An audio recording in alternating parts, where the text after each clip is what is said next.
Hello and welcome to week 12. For week 12, you're going to turn in the second part of that primary research, the data analysis portion. Now remember, if you go back up to week 11, what you're doing this time is you're going to submit both portions. I want to see this again and I want to see all of this so that it's an all in one document, which is going to help you during the next week.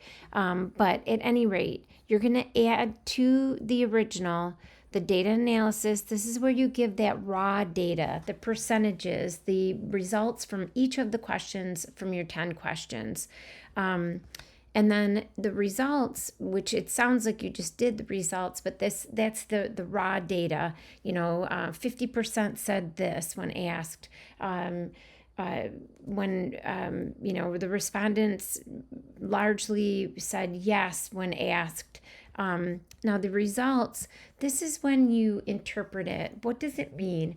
So if 50% said yes to something, what is that telling us about their feelings in relationship to your topic? You'll add the limitations. That's when you might not have had enough time. You might have had a small sample size because you only had 25 responses. You may have had participants who misunderstood your questions. There's a lot of different things that can limit the results. Then the discussion is really, where does your survey reinforce those 4 sources you found for your secondary, for your literature review? Where do they agree? Where do they disagree? And you'll want to explain that. And you definitely need citations in this section because you're citing your secondary research and showing how it aligned or diverged from your survey. Once again, remember up here, you've got an example of the whole thing all together. So you've got, methods. You'll notice that methods is a level 2. These are all level 3 headings, meaning they're left aligned and bold and italicized. Then you go back to level 2 when you come to results, limitations, and discussion. But in the discussion portion, you can see that this study, meaning the study of the survey, supports the notion that avid consumers of violent media are inclined.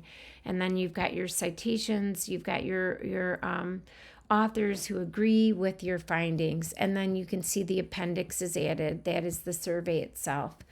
All right, so that is what's due at the end of this week. And really most of what you can find about it is in the review section from last week. Now, what I want to preview with you, because we walk into a very short week next week because we have the Thanksgiving recess, is how you're going to put this all together. So once you look at project number 3, you want to think about it as, here's your introduction and literature review. That's project 2. Then here's your methods and results. That's really your primary research part 1 and part 2. Obviously, you'll need some kind of a conclusion here, but really you're pasting together these 2 parts of the project 2 with your primary research.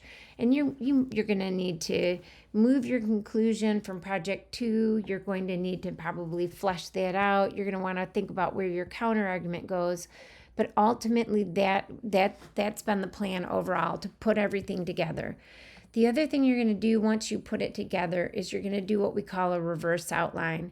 So once you've put it all together, you're going to number the number of paragraphs, and you're going to put a short sentence or phrase that describes what's the main idea of each of those paragraphs. That's going to help you check the order, make sure that it flows in the way that you think it should.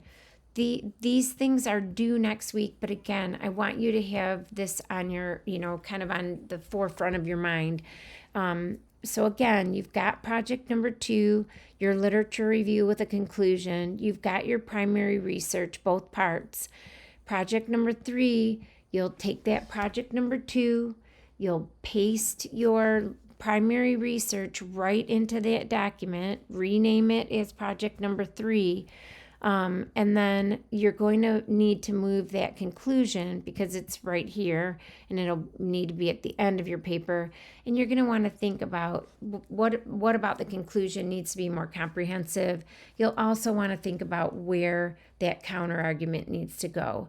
You're going to make sure that you have those headings, those level 2 and level 3 headings throughout where they're needed. You've already added those in each of these projects, so it's just keeping that consistent. And that's really, you've got a sample here as well, so you can read through an entire project. You've got your level 1 heading at the top, your level 2 headings throughout your literature review, and then when you get into that primary research, you've got your level 2 and level 3 headings. But again, you've been doing that for the last couple of weeks. You've got your references page and then your appendix. So that's what you're putting together. You've already written all of these pieces. You just might need to add some transitions. You might need to flesh things out a little bit, especially with the intro and conclusion. Again, I just wanted you to see where you were headed. Your primary research part 2, which means really the whole thing, is due at, take what you turned in last week and add to it. That's due at the end of the week. And then we're going to move into that short week where you have your outline and your draft due. As you start to put this all together, let me know if you have questions.